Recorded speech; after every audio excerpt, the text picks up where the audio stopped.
Hello. Welcome to the City of Sydney Reboot series. I'm Rebekah Campbell. I'm going to be facilitating this event. So before we start, I want to acknowledge the traditional owners of the land in which much of us are meeting today, the Gadigal people and their elders past and present. Also, since we're meeting online and many of us are in different places, I want to acknowledge the traditional owners of the land in which we're all meeting and any Aboriginal and Torres Strait Islander people who are participating in this event. So in a moment, I'm going to introduce Chris from Pedestrian TV for his masterclass in content strategy. For those of you who haven't been at a Reboot event before, I'll just give you a really brief overview. This event is part of a series of 18 events that are being run in 3 6-week sprints. We're currently on session 5 of the first sprint, which is all around growth and marketing. Last week, we had a masterclass in brand strategy with Andre, who's one of the co-founders of Vino Mofo. If you missed that one, we're going to share on the chat the link to the video if you want to watch it. So the Reboot series was developed by the City of Sydney in response to a business needs survey that was sent out at the height of the pandemic to find out what skills Sydney business owners needed at this time. And so the way that we're running the events is that each event is led by an expert from the Australian business community, followed with 3 case study businesses who kind of are representative of the community. So today we'll be having questions from a business owner who has a tech startup selling subscriptions. We'll be hearing from a retail store who also sells online and also a professional services firm. So we'll be learning all the different ways that these businesses can use content to help market their business. So if you want to ask questions, please use the Q&A function and you can upvote the questions that you would like to be addressed. And we'll get to the questions at the end of the case studies. So today we are sold out. So we have 500 Sydney business owners in the community today. Next week is also sold out. So if you have registered and you can't make it, please cancel your registration so that other people can have access to it, because we're limited by Zoom webinar license. So because we can't see each other, I want to acknowledge the huge awesome community that we have participating and just call out a few people who have written to me so you have an idea of the other business owners who are on this event. So we have Jazz from Jazz Lynch Designs in Newtown who wants to learn tips about creating engaging content. We have Tash from Claxon Speakers in Crow's Nest. So they represent high-profile speakers, including Julie Bishop, Tim Flannery, Lee Sales. She wants to hear tips on using headlines and images that capture people's attention. We have Natalie from Truly Joy, a wholesale baking company in Rosebery, who wants to learn if she should be using written or visual content to engage her audience. We have Mark from Fuse Strategic Research in Darlinghurst, who wants to learn more about setting up processes to build a pipeline of content for different channels. And we have Sabir from Kindred, which is a parenting app in Chippendale, who wants to learn how to create content at scale as his business scales. So we also have taken into account the questions that you asked when you registered, and please do use that Q&A function. I'm now going to hand to Chris. So Chris is the co-founder of Pedestrian TV. A household name for anyone under the age of 25, anyone under the age of 35. Pedestrian was started 14 years ago, initially as a magazine-style DVD. It now has more Facebook followers than the Sydney Morning Herald. Last year sold to the Nine Network for $100 million. There is no one in Australia who knows how to create engaging content, I think, better than Chris. So I'm going to hand to Chris for his workshop and his tips, and then we'll come to our case study businesses. Over to you, Chris. Thanks. Cool. Thanks very much, Rebekah. I'm really excited to, kind of be on the call with everyone today. And yeah, I've got 20 minutes, so we're going to jump straight into it. So as Rebekah said, kind of most people know me as the co-founder of Pedestrian. I'm also involved in a couple of new businesses today. I'll quickly give you like a 30-second wrap up of like what I'm up to at the moment at the start of this presentation. What I've got for you today is 7 tips to improve your content marketing. Kind of when we do courses like this, longer form ones with Zambesi, they're usually kind of like entire one-day workshops. And, I suppose what you could do, kind of content marketing is very broad. So I've tried to break it down into kind of 7 usable tips that you can kind of hopefully incorporate into what you're doing in your day-to-day and, make an easy and quick kind of, improvement to your strategy. So Rebekah kindly gave an intro to pedestrian.tv, which hopefully some of you have heard of. Sorry. Kind of it's Australia's largest youth publisher. We have over 4 million readers across the Pedestrian network. The Pedestrian publishes over 250 pieces of content per week. And I was with that business for 15 years, from founding it all the way to kind of exiting to Channel 9. So I'm not sure how many pieces of content I created over my career, but it was an obscene amount. The new startup that I'm working on is a company called Linkbee, which helps brands get more editorial coverage from publishers. So we work with brands like Koala, Modibody, Jimmy Brings, Bed Threads, and loads more, and basically helps, kind of brands pitch to, kind of publishers. So again, in the content space. And then finally, the other new venture that I'm involved in is a business called Capital that basically helps founders sell, exit, or raise investment.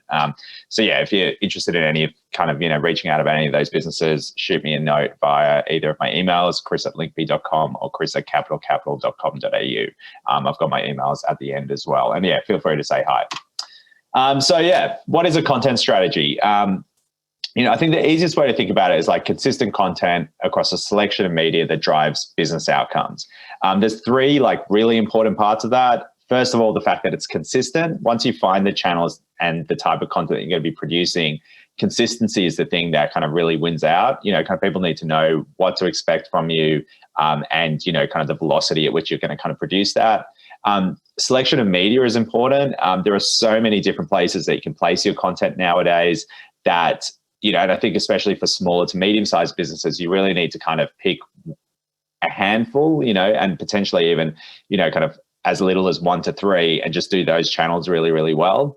And lastly, I think, one thing that I've seen through a lot of the questions that were kind of sent through and some of the case studies is kind of identifying why you're doing it. I think there's a lot of brands out there at the moment kind of creating content sort of because they think they need to be creating content. But what they really need to be doing is looking at kind of what their business outcomes are and how content can help them achieve that.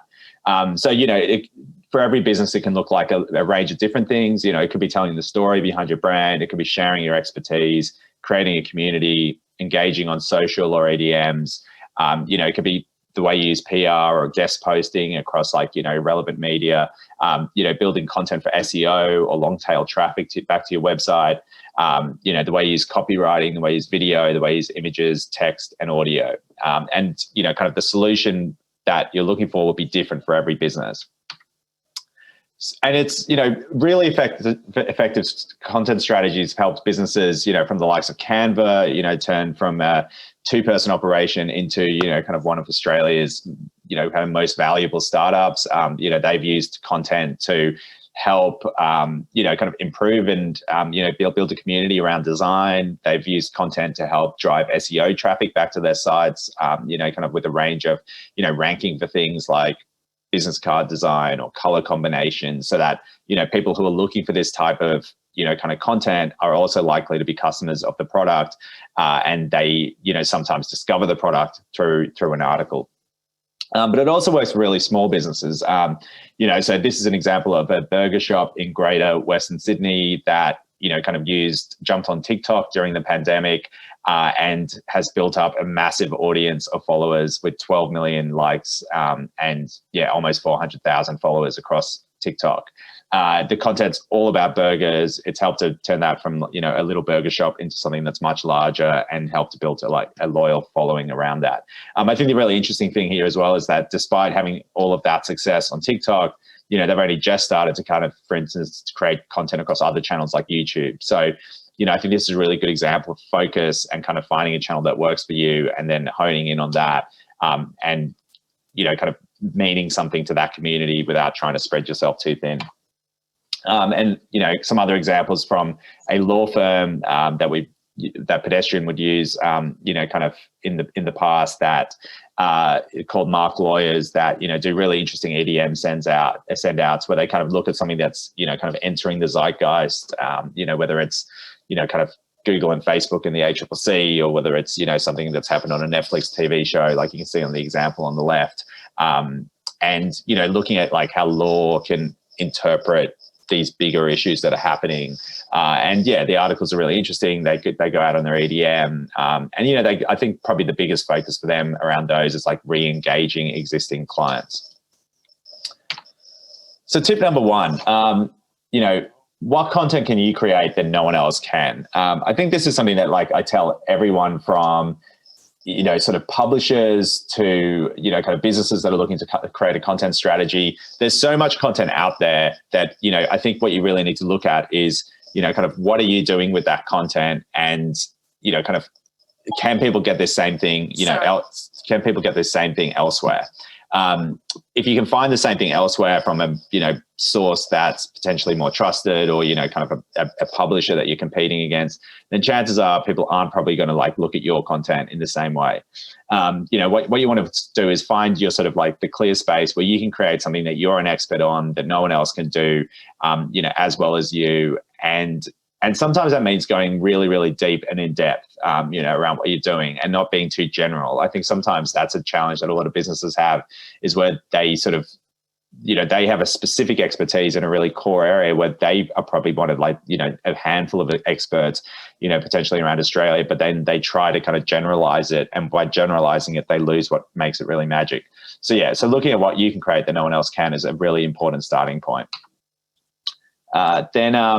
And a good example of this is, kind of someone who did one of the courses, these City of Sydney courses a couple of weeks ago, Tim Doyle from Pilot, previously Koala, with his startup Pilot, it's all about men's, kind of sexual health, mental health and whatnot. And so, they get into some really deep topics around, things like erectile dysfunction and, premature ejaculation and things like that. And so, it's an area that they can be experts on, because they are, kind of, looking at like that, in much more detail than anyone else is. And so, kind of they're creating like really, really in-depth content around that they can then share to socials, they can then use on SEO. And, that's what's really setting them apart. So an easy way to kind of, think about the type of content you should be creating is, I kind of came to the idea of using the sort of Japanese secret to a happy life, which is this philosophy called Ikigai, which is worth looking up if anyone's like trying to search for what they really should be doing in their lives. But I thought you could kind of apply a form of it to your content strategy. And it's basically trying to find the intersection of the points of what am I an expert at, or what is my brand an expert at? What does my audience or customer want to consume, and where do they want to consume it? And the final point is like, what will drive sales or other business outcomes? And I think if you can kind of go, if the content you're creating answers all three of those points, then I think that you're onto something that, will hopefully drive tangible results for your business. I think, too often you sort of see businesses that are creating content, but it doesn't actually really link to their business outcome, or, they're creating content, but then they're putting it out in a place where really like their audience isn't wanting to consume that type of information, and they don't want to consume their type of information there. And so, yeah, that could be an interesting starting point that may help some people out on the call, hopefully. And, this is something that, we applied a version of, like to pedestrian, kind of, we had a sort of a bit of a story checklist, which, kind of probably wasn't completely formalized, but it was something that the editors sort of had in the back of their heads. And, so like when the editors would look at a story, they'd sort of look at, will young Aussies, especially with our, our core focus of like 18 to 24-year-olds care about this story? Can they create a trademark, spicy pedestrian TV headline out of it? Is there an angle or stance that they can take that will be different from others, outlets, and will it promote conversation on social media? So they were some of the kind of like checks that they would sort of go through to sort of see whether the content would actually then, kind of resonate. Tip number 3, this is really all about headlines. And I think, kind of one thing that I've always found with content is that, you need to start thinking in headlines. And, great content, can often be missed because it doesn't have an attention-grabbing headline. And it can really improve everything. When people think of headlines, I think you think of like, the front page of a newspaper, you think about, kind of like written-based content. But, these days, an email subject line of an EDM is a headline of sorts. Kind of the way you use copy in your social ads is a headline. The way you, pitch a press release is a headline. And, kind of the way, even your interpersonal emails that you send to clients, kind of the way you use subject lines, it's almost a headline. Or the way you, try to get viewers or listeners to the likes of kind of videos and podcasts, again, it uses like headlines in the sort of title imagery and things like that. And I think thinking about how to write the most effective headlines possible is a really, really important way to do that. So because a lot of people, what they'll do is when they're creating content is they fall into the content trap, which is that kind of the content itself, whether it's a video, a podcast, an article, you spend 90% of your time actually creating the content itself, and often not that much time thinking about the framing that you're actually going to bring to that content. And so because most people spend 90% of their time on the actual content itself, they only spend 10% of their time thinking about the headline and the framing, kind of if that. Whereas really, 90% of your content success is actually based around how you get the content and frame it and put in the kind of headline and the title, that will kind of like hook people in and get a reaction. And so, this is an example of a piece of content from Pedestrian. It's about the kind of 90s soap opera Passions, which, was quite bizarre for anyone who can kind of remember catching that. But yeah, headline, image, social sting and copy. But, this is applicable to everything. So, if you've got a podcast on the Apple Store, if you can't entice people to listen to your podcast, kind of they don't listen to it before they actually look at the headline and to decide whether that's something that they want to kind of buy into. So one of the most common, and there's a few different like headline approaches that you can have, but one of the most common over the most recent years has been sort of this idea of a curiosity gap. And it's basically like a great headline that will leave the user wanting to click /open/watch. And you want to make it specific enough to entice people, but not so specific that they don't have to click through. Kind of in the past, this type of like headline has maybe been, wrapped up in some of the conversations around things like clickbait and things. But realistically, as long as, what you're offering, is, actually delivers against the content that you're delivering, then, kind of all you're doing is you're basically hooking people in to actually get what they're going to, get on the other side. So some examples like, for instance, with Linkbee, we say, how the daily edit got 953% return on ad spend. And that's how we sort of hook people into kind of, like emails or some of the kind of social messages that we put out there. Kind of web company called Crunchbase from the US. I was just looking through my emails the other day, and they had an article that said what it actually cost to IPO, which I thought was an interesting thing because, kind of it's something that people hear a lot about as companies going public, but they don't actually know how much it costs. This was something that I saw on the Style Runner kind of publishing site, which is called Triple White, which was 50 kilometers in 5 days. I followed a Nike training program. Here's what you need to know. And so, like headlines like this, like often poses a question, giving enough information and detail in there so you know exactly what you're going to get. But then kind of, basically saying the information that you want is on the other side of this. And, what's on the other side of it could be a video, it could be a podcast, it could be a, kind of a piece of, an article copy, or it could be your website, on the other side of a social ad. And so, these are some examples. I mean, this is an example from Employment Hero, which again, very successful Australian startup, how to create a killer online induction program. Simple to the point, you kind of know what you're going to get on the other side of that, but you have to sort of, click into the article to kind of discover more. And really topical with all things COVID at the moment as well. This was a great one that ran across the publisher side.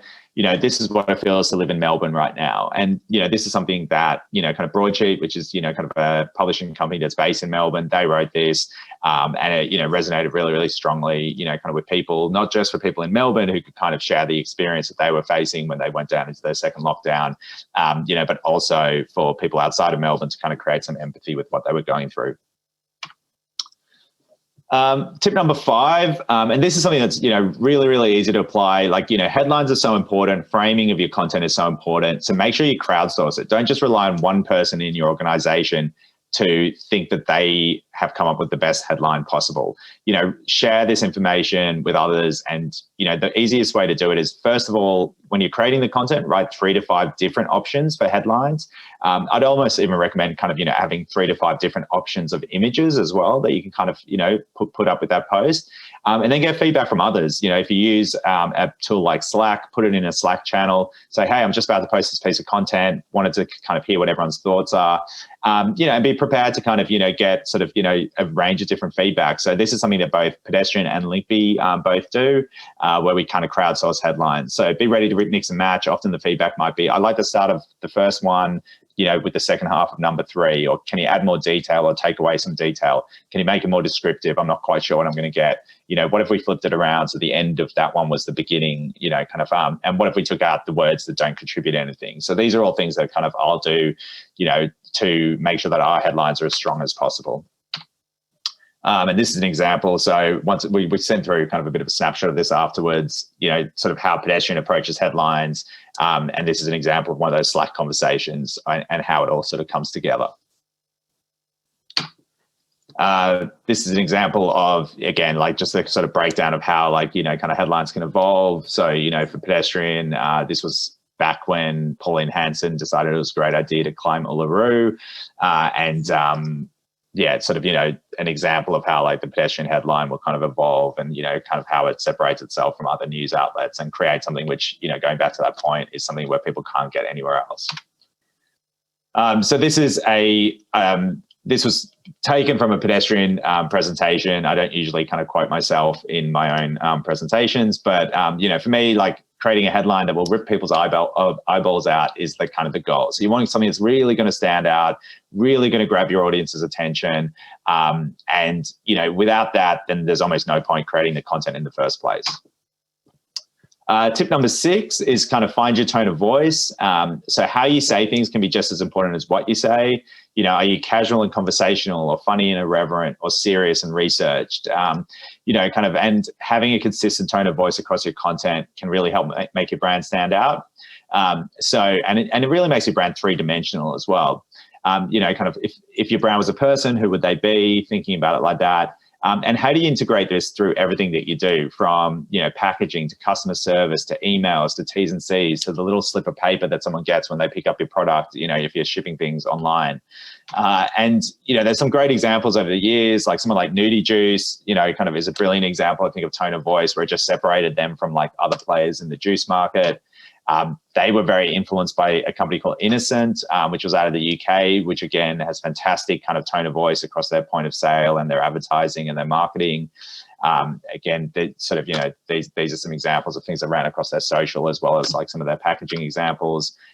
This was an email from Cards Against Humanity, which again really fit into their the type of content that they created through their game, but then, came up with these really bizarre, off the wall, almost surreal email communications and marketing.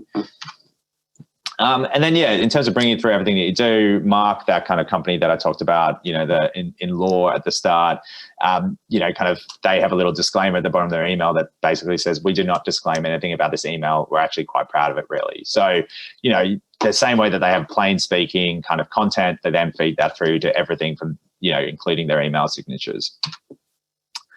This is a bit of a snapshot of how we thought about, our tone of voice at, Pedestrian. And we really just thought about it in terms of what are we and what are we not? So Pedestrian was Aussie, relatable, unique, clever, and fearless. We weren't bland, samey, elitist, patronizing, or timid. And, thinking about your brand in the same way is something that could add some value as well. So tip number 7 is to copy the top creators in your channels that you choose. Now, this is when I say copy, because it comes back to that point of making sure that you've got unique content. You don't want to copy for content, but you want to copy for style, structure, and insight around how they present the content into the channel. Because what you want to be is you want to be native to the channels you choose. Each channel has its own rhythm, its own style, and by applying this to your unique content, you increase your chance of breaking through. So YouTube is long form, it's informative, it's personal, it's it has eye-grabbing thumbnails. Instagram is all about strong visuals, color themes, consistency, it's influencer led. TikTok is weird, whimsical, it involves music and dance. And looking at, how the top performers play in that category is a really good way to look at what's, important for you. So an example is looking at, kind of Lego, which has become the most popular brand across YouTube. When you look at the way that they approach most of their videos on their channel, like it looks like YouTube content. Whereas when and that's what's led them to have over almost 10.5 million subscribers. But then if you compare them against another global brand like Nike still has had some amazing videos that have kind of, gone viral and gained amazing traction. But what they haven't done for the most part is create content that's very native to YouTube. They just take this great amazing video creative that they do and they just whack it into the platform, which does get them some results. But for instance, for a brand that should be really up there, it's got access to amazing talent and whatnot, they're sitting at kind of 1.5 million subscribers. And I think when you look at those two channels, the thing is, it's like Lego's really gone all about, what's native and what works for YouTube, whereas Nike sort of used it more as a depository for their video content, and almost more as a distribution hub as opposed to being part of that community. So when you look at kind of like a lot of Lego's thumbnails, for instance, and the way they frame content, it looks a lot more like the people that do really well on YouTube, like the top YouTube creators, as opposed to a lot of Nike's content, which just looks like they're kind of, uploading their ads and they come up kind of commercial content up to the side. So that's kind of what we've got for you today in terms of the presentation component. I think we're now going to kind of move into the case study component. I've also got, as I said, feel free to say hi. They're my email details if anyone wants to kind of jot them down and drop me an email. I've also got some, we've gotten some feedback from some people for the case studies that we're about to run through. So we've got some kind of digital marketing superstars as well that have got their details up there as well, but I'll shout them out through the case studies. Awesome. Thanks so much, Chris. So we're going to go to case studies. So if I can ask Mandy, Jessica and Mylan to please turn your video and unmute yourselves. If you would like to ask questions, please use the Q&A function. We will be going to questions at the end of this case study in the next kind of 15 minutes or so, and upvote the ones that you want to hear. I know that was awesome. Like I was mentally taking a whole lot of notes. If you didn't manage to take all the notes, that's fine. We will be sending out a takeaway kind of notes sheet in the next few days that will come through to you on email, and we will also share a video recording of this event as well. So if you want to go back and watch it again, you can.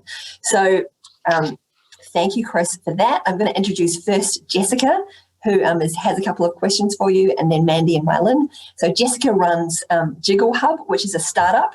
So we wanted to Jessica has questions on developing a content strategy right at the beginning of your business, and also a question around using content to collect email addresses. So I'll hand to Jessica to give a quick description of her business and then fire your questions to Chris. Okay. Hi, Chris. Hi, everyone. So I love pedestrians, so super excited to talk to you. My business... Hey, Jessica. How you going? Hey! So my business is a plus-size health and fitness platform. So the idea is to create a community for plus-size people to get health and fitness tips and make it really safe and accessible.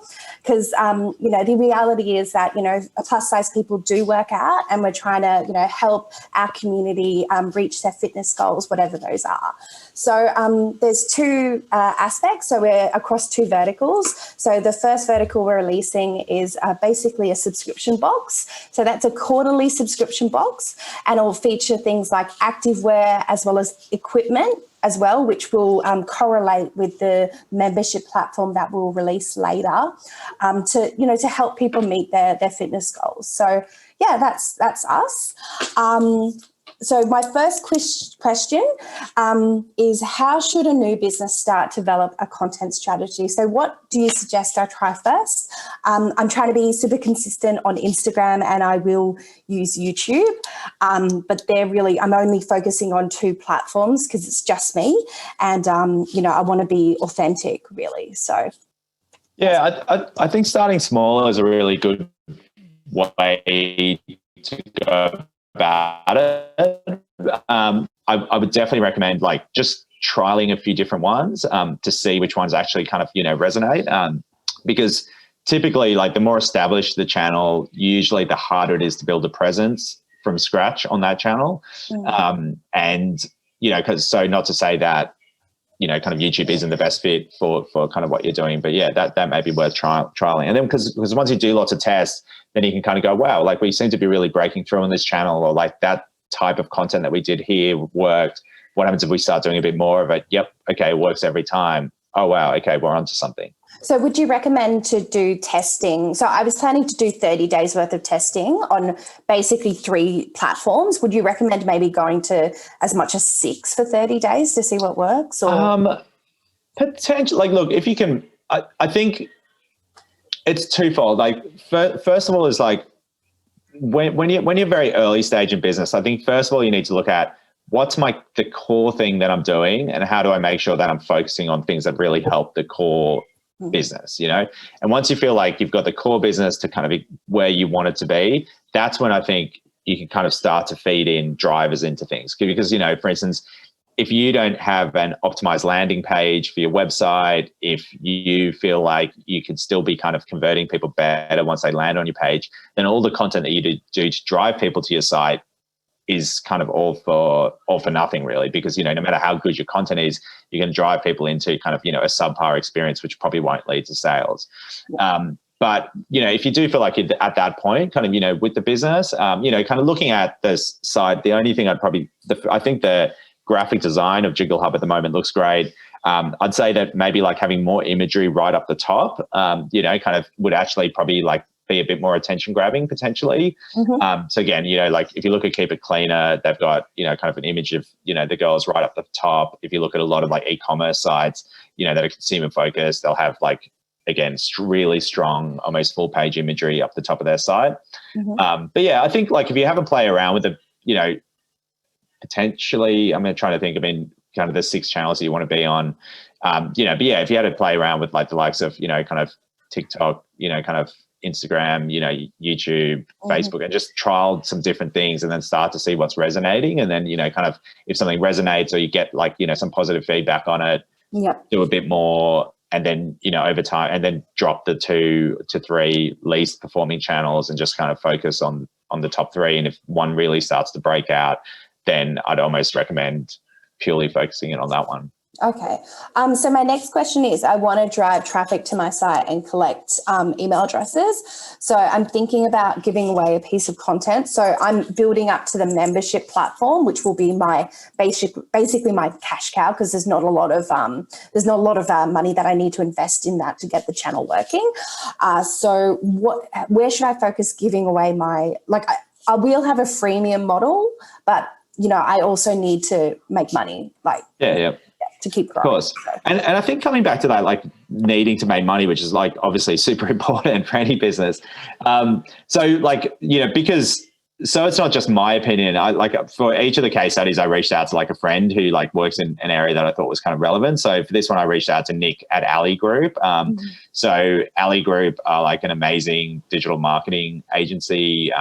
They've worked with some really high growth startups, and really worth reaching out to if you need any help with stuff. So when I reached out to Nick, he sort of really questioned why do you need someone's email? And like, kind of that was the question that he asked. He said, kind of you need to know like why you need their email if that's what your end goal is. Because what he sort of said is that potentially you'd be better off just optimizing straight for a sale. That, like often the businesses where they grab someone's email, it's because they've got a product that, maybe someone isn't ready to transact right now, but if they kind of stay in touch with them for long enough, when they are ready to transact, then they'll be able to transact. Whereas, if you focused on like just, hey, here's this thing, here's a, get your first box at this discount, or like, this incentive to purchase, you might find that people go, okay, yep, that's, I'm not sure how much each box is, but, it might be like $49.95 or something. People go, oh, that's worthwhile. Like, I'll just give it a go. And, because people have bought into, kind of the brand and the community and what you're building, they will transact. And obviously when someone transacts, you get their email as well. Yeah. So potentially having a more direct approach could work, and, or like asking yourself, like, why is email so important to me, as opposed to, kind of another form of kind of, grabbing those details. Okay, cool. And my final, sorry, Rebecca, are we out of time? Yeah, we are. Thank you. Thank you, Jessica. We're going to move on to Mandy. So Mandy is the founder of Oleg Cassini, which is a bridal brand. She has a store in Alexandria, another one in Melbourne, and you have some questions, Mandy, around getting engagement on social media channels, and also around using content for SEO. Yes, thank you. Thanks, Rebecca. Hi, Chris. How you going? Yeah, great. Thanks, Mandy. How are you? Good, thank you. Yeah, so Oleg Cassini's been in Australia for about 3.5 years, and we are growing at a relatively steady pace. We do use Instagram a lot and Facebook a lot. We have experimented a bit with TikTok. I thought the videos were hilarious, but didn't seem to get that much traction. We kind of, I guess we're in a bit of a phase where we're posting because we are supposed to post, and we get some great content. We have obviously beautiful real brides. Sorry, I should have mentioned what sets our brand apart from other bridal in Australia is our gowns are very affordable. So we really kind of get that across in what we post on social media. So we post a lot of real brides, which is great because they're, regular girls looking great in our dresses. We do also post pictures of models in our dresses, and we post kind of my staff members posing in dresses in the shop, and that last category tends to get the best traction. But we post a lot, and we're posting every day, and we're doing stories, and we don't seem to get much engagement. We do get some customers from it, but I don't feel like our posts ever kind of take off or get shared around or anything like that. So I'd love some advice on that. Yeah, of course. I mean, I do think it's getting harder and harder to get sort of, that like organic engagement on Instagram, and that, like a lot of the time, I think what you'll sort of find is that, you need to kind of use it in conjunction with sort of some form of like kind of paid strategy that, probably to sort of someone like Tim Doyle talked about in his, kind of session, kind of is focused on, kind of some sort of prospecting that you're doing, or like the type of audience that you think is potentially about to get married, and the pages that they would be kind of following. Yeah. Because I think that is the way that you'll most likely kind of, get relevant customers off the back of it. I mean, a few things that I sort of just jotted down, and as mentioned, I had a bit of a chat to Wendy from Wedded Wonderland, who's kind of the expert I brought in for this, who mentioned that she kind of knew you. But yeah, Wedded Wonderland's amazing. So for anyone in the bridal space, check them out. And yeah, the email's on the last slide that I kind of shared. It was like potentially looking at like partnerships or collaborating with people in the wedding space who have a similar amount of followers, but potentially like florists or venues and things like that, and doing kind of like, guest posts or collaborations around that, or even kind of, almost like running a competition with like a whole lot of different people in the wedding industry, and maybe doing some sort of like giveaway, like, the chance to win a $5,000, kind of worth of wedding credit or something, and then each person gives a certain X amount of credit against their product or something, and then everyone posts that at the same time, kind of, you've got to follow the different pages. I mean, I've seen brands buy into like Kylie Jenner runs things like that, where, like a whole lot of different brands sign up, and then she does a big kind of giveaway and things like that. Mm-hmm. Those type of things could be worthwhile. I mean, potentially looking at, sort of if there is like an influential person that is getting married, kind of whether you can look at like almost like an ambassadorship style relationship where they're kind of, coming into the store and posting, and you're kind of, again, you're getting that kind of cross posting. Okay. I think that can sometimes help you to kind of break out, kind of, and like find new audiences and, get new followers, because you're sort of reaching into different communities and different audiences then. Obviously when you're just posting to your own followers over and over again, there is probably an element of, kind of that it's not going as broad as you can. Whereas, when you partner with other people, that could be a solution. I mean, I really love like, using platforms like the Right Fit, kind of to kind of, find like, kind of influencers and, kind of get engagement with people like via that as well. So yeah, I think, that's potentially interesting. I mean, kind of looking at other types of content you can do as well. So, whether it's like interviewing brides on YouTube about like their weddings and about how they did every different element of it or something, might be an interesting one. Because, kind of when people are wedding planning, kind of they're looking for like tips and tricks of people who've kind of been there and done that, and learning from mistakes of people who've done it before. That could be something that's kind of unique, which, I'm not sure if it exists or not. But yeah. Good idea, Chris. Thanks. All right, my next question, what are your thoughts on Instagram Reels? So I should flag this by saying I wouldn't necessarily call myself an Instagram expert. So I think that the one thing I have seen from Facebook, and Instagram when they release new products is they do really push and give like the new products a lot of like kind of a little more of virality in the kind of the algorithm. So I would recommend that like whenever they launch a new feature, use the new feature because chances are you will get some sort of like early success with it. Okay.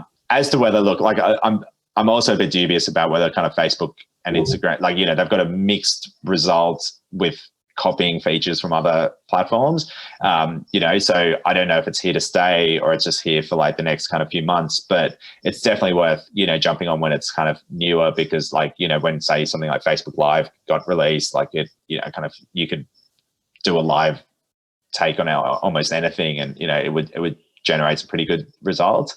So definitely worth having a play with. But I think that and yeah, I mean if you believe that you were doing good content across TikTok, you might find that with your 15,000 followers in the bank already that it does perform better across Reels. Yep. Okay. So yeah, definitely worth a try. Okay. Thank you. And my final question, if I have time, is I guess about better ranking, like SEO basically, and ranking better on Google with search terms like bridal shop Sydney and that kind of thing. Yeah, so I mean, I think there's like really technical SEO, which finding someone who is a bit of an SEO specialist, to kind of like help you with that is 100% really useful because, as you said, people will search, and getting on that first page of Google is going to be valuable, potentially even kind of bidding for the like keywords will be valuable. Content can definitely help you do that. So once you kind of find someone to help you with SEO, then looking at they'll be able to tell you the type of search terms, the type of articles that you would need to kind of create, and then using the content and the real life examples and things like that you've got to create content that's not just built for SEO, but also actually provide some value, I think would be really strong. Okay. Awesome. Thank you so much, Chris. Well, that's right. Hopefully that was helpful. Thanks, man. Thanks, Mandy. I'm just going to introduce Mylin from Metis Law. I also want to remind you that we're going to go to questions after this, so please use the question Q&A function if you would like a question answered or if you'd like to upvote a question. So Mylin runs a boutique law firm in Barangaroo, looking after startups and kind of earlier stage businesses. I'll let Mylin introduce her business. I know we have a lot of professional services firms attending today. So Mylin is going to ask about how professional services businesses can use a content strategy to grow their business. Thank you, Rebecca. Thanks, Chris. That was an awesome presentation. I learnt a lot and took lots of notes. Oh, that's good. So we specialise in 5 key areas: mergers and acquisitions, capital raising, privacy, complex business disputes, and business contracts. We have 3 main groups of clients: established small to medium-sized companies, high-growth startups, and C-suite executives. What makes us different from most other law firms is that our lawyers also have entrepreneurial experiences. I've run tech companies and a number of other companies. I sit on boards, and our other lawyers do that as well. So the advice that we give comes from a practical experience space. Most of our business actually comes from referrals. So we get referrals from existing clients. We also get referrals from other professional advisors such as accountants, financial planners, and other lawyers as well. Most of our content is, in fact, all of our content is produced in-house. We haven't done any paid marketing, digital marketing. We distribute our content through our email database. We also use a syndication service that sends out our articles to other publications such as Reuters, etc. They also distribute our articles through LinkedIn.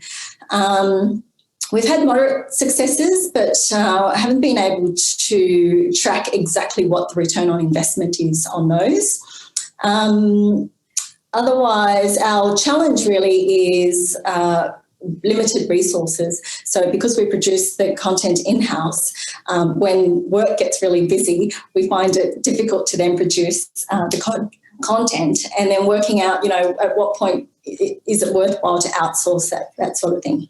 So my first question for you is, For professional services like us, what should be the objective of our content? Is it to drive new customers to our website, or is it to remind existing customers and existing partners about who we are and what we do? Yeah, no, great question. I mean, I think it's probably something that is really up to you probably to look at as a business and decide what is most important to us. I think, for instance, I did use a couple of examples from a law firm in the presentation. I think like that content's definitely probably more around re-engaging customers. And so I think that, within a law firm context, often like re-engaging your kind of customer pool that you've had interactions with can probably be just as valuable as trying to find a new customer, because, especially if you're getting referral leads and whatnot, and, that they're sort of captive, you have their email addresses, they might follow you or be aware of you across like other channels and things like that. So I think,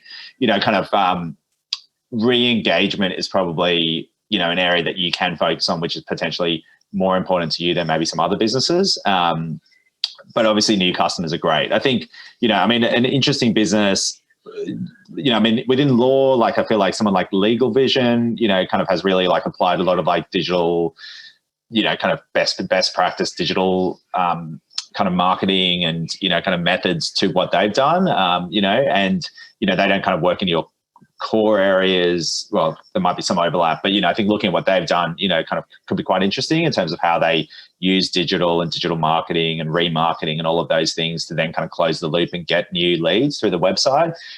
Just looking at the like Metis website, I did jump on. It does feel a bit like there's sort of two buttons that I kind of see, and they both take you down different paths. So I think kind of, fine tuning and going, what's the easiest way? Like to me, it's, kind of how do you basically get someone's like email, phone number, and maybe like what they want to talk to you about, so you can have a valuable first conversation with them. And, I think fine tuning the website probably to kind of hone in on building new leads would be worthwhile.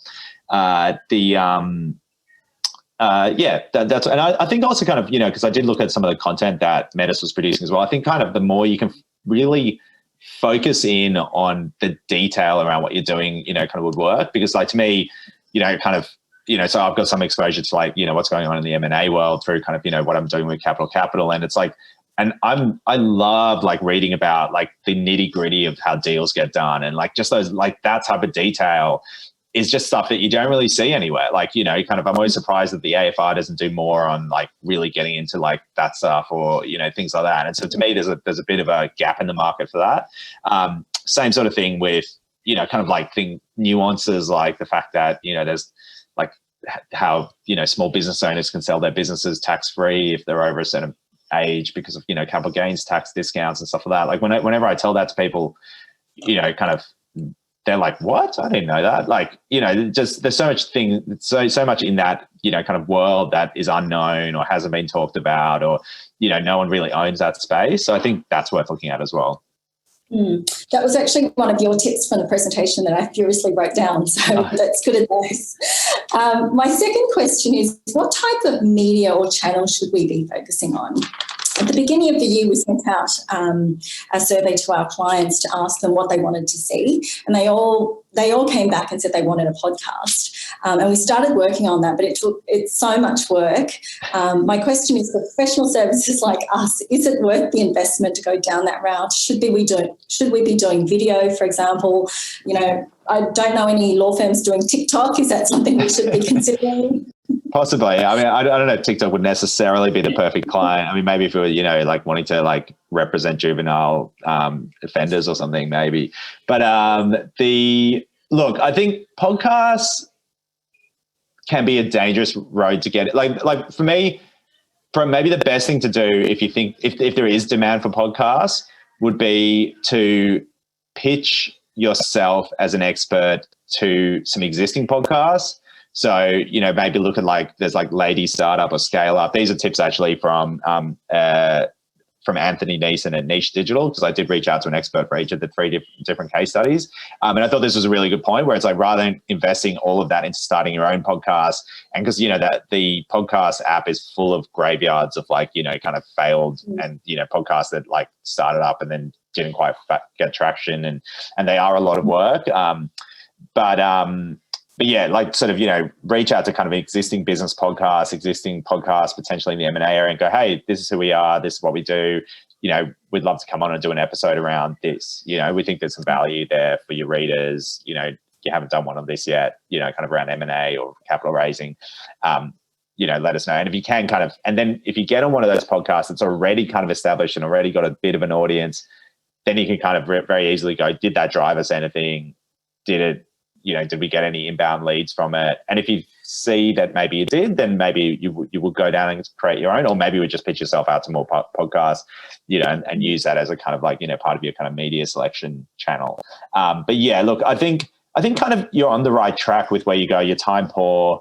You want to be able to kind of create one piece of content that then you can kind of then repurpose for multiple channels. So potentially, kind of speaking to someone like a smart company or something and saying, hey, we're going to do this, we'll start, or an AFR, and say, we're going to start doing this content that's all about inside the deal. And, we're going to like take apart a global M&A or this, and, talk about like the things that, kind of what would have been like how it came together. And then sort of seeing if they're keen to kind of potentially pick it up and run it as almost like a, op-ed, and then, and then looking at the different ways you can distribute that then through like LinkedIn, through, kind of the other tools you use. Great tips. Thanks, Chris. Cool. No problem. Thanks, Mylan. Thanks, Mandy. Thanks, Jessica. We're going to go to questions. So we've got a bunch of questions that have come in. If you have more questions or if you want to upvote, please do on the Q&A. So I'm going to start with one from Daniel from a not-for-profit from the Man Cave. They work with boys to foster emotional intelligence and authentic connections. They're developing an online platform, Instagram, YouTube, to develop dynamic educational content that's fun. The question is, they want to create content that builds a movement through a strong sense of community amongst the boys. So they feel connected and they want to bring others in. So what are some techniques that they can use in their content design to build a sense of community and a movement that isn't based around just kind of direct sales? Yeah, cool. So on the community was really interesting because like one of the experts I pulled in was had a really good take on community, which is basically that like, community is like it's a range of different people all working towards like a common good to try to create, to be part of a movement. So you probably initially want to kind of, if you want to sort of, number one is like community should be very like organic, but, I think in the early days, you do want to probably give it a bit of a push. So getting, whether you have ambassadors or people that can kind of get behind that to sort of, invite their followers, kind of potentially use things like, Facebook groups to kind of, invite people to it. And then, kind of have those people actually active participants in the community, I think would be really worthwhile. So, yeah, I mean, I think like the place that I've seen the communities probably be the strongest is like things like Facebook groups, and whether it's like commercial examples like Afterpay when they got started, kind of had these huge fan groups of people who just loved the product and then would like actively go and pitch the product to other people. I think in the same way, if you can do that with, something as important as this, it should really take off. Cool. Thanks, Chris. So a question from Diana. So Diana is in childcare. So she says they get lots of organic interaction, I assume, on social media, but it's nearly impossible to get families to share or write reviews. So someone is getting a lot of organic interaction. What would be your tips on how to get their audience to share and write reviews? I mean, I suppose like potentially like incentivizing it in some way, like I know brands like, kind of that have tons of like positive reviews, kind of whether it's, some of those like really large D2C companies like Koala, like they'll often see people who are having a good experience. They'll sort of get some internal feedback. And then once they know someone's, likely to give them a high review, they'll then encourage them with like a discount or a like, kind of dollars off sort of voucher and things like that. So, potentially, yeah, some sort of incentive for, for people who to actually share. Because I mean, to be honest, probably the biggest thing is like not that many people actually do leave reviews, kind of online. You're much more likely to get a negative review than a positive review because, people who've had a negative experience are much more vocal. So getting positive reviews can actually be tricky, especially for something probably as personal as childcare. But like, and maybe just even like a heartfelt kind of email out or like, piece of content explaining why positive reviews are really important for the business and how they can help and how it helps to bring in, like-minded parents and, build a community around the childcare center. I think that would be that's something that would definitely work, I think. Cool. Yeah, I've noticed that once you get a few reviews, and the first reviews and the first shares are the hard ones to get. Once you've got a few, then it's people seem to be much easier to get more. So another question on rebranding. So if a business is rebranding / changing their tone of voice, what should they do with all their old content? Do they think they should throw it out and start again, or can you kind of keep it up there even though you changed your tone of voice? Yeah, that's a good question. I mean, it probably depends how much content is out there and whether it's serving any purpose by being up there. So if you're finding that the content's getting lots of like long tail SEO traffic, then you probably do want to keep it up there, kind of unless your rebrand's going in a complete opposite direction or something like that. If you find that the content's not really delivering anything and it's largely dormant, then it could be an idea to kind of clean it up and, sort of move it on a bit. And like just delete it and sort of start from scratch. But I'd be really careful about deleting content until you know what it's driving you. And so if it is driving you SEO traffic or like, kind of long tail traffic across platforms like YouTube has a lot of like, kind of long tail search based, traffic, then yeah, you need to kind of make that decision on whether it's, is getting some interaction across that content going to be doing your brand more positives versus negatives. I have one last question. So it's had some votes as well. So I've got a question from Jay. So the question is around, he has a few business ideas and he is not sure which one to go with and wants to know if using content is a way of testing, which product is going to have kind of legs. So have you got any suggestions for him around how you could use a product strategy to test the market for a new business idea? Very possibly. I mean, I think that kind of like headline approach, like a headline approach to landing pages would probably be the best way to do it. Kind of if you've got, say, like 3 ideas, you're not sure which one to go to, like write 3 different sort of headlines for your land, and like build up 3 simple landing pages, put like $50 worth of Facebook spend behind each landing page and like, a kind of tag and a headline and see which one resonates, which one gets you the lowest click-through rates or the highest, kind of like, have a little like, this is coming soon, sign up here, which one generates the emails, like, the easiest. That can be a good way to kind of, see which business potentially works well. There's a lot of, Tim Ferriss has done a lot of work around this sort of, kind of how to test testing kind of, startup businesses with landing pages so that before you go head first into building products and all that stuff, you're just testing the business idea and you're just saying this thing's coming soon. And you can kind of see whether anyone's interested in it. Cool. Thank you. Well, thank you, Chris. So we're going to go through the rest of the questions. And if there are any other kind of burning questions that are outstanding, we will address them in the take-home sheet, which we will be emailing out in the next few days along with notes for this event and a link to the video. So I just want to wrap up first by thanking Chris. We have posted links to his 2 businesses, Linkbee and Capital. If you want to check them out, they are on the chat. Thank you very much for your time today and for putting this together for the community. It's awesome. Thank you to Mylin, Mandy and Jessica for being willing to share. I think we have one spot for next week. If you want to be a case study, please email City of Sydney, citybusiness@cityofsydney.nsw.gov.au, the address that you've been getting emails from about this event. So I just wanted to remind you this is part of a series. So we have next week growth marketing strategy with Anna Cheng, and that event is sold out. So if you have a ticket and you can't make it, or if you know someone who has a ticket and they can't make it, please do unregister on Eventbrite so somebody else can get access to the event next week.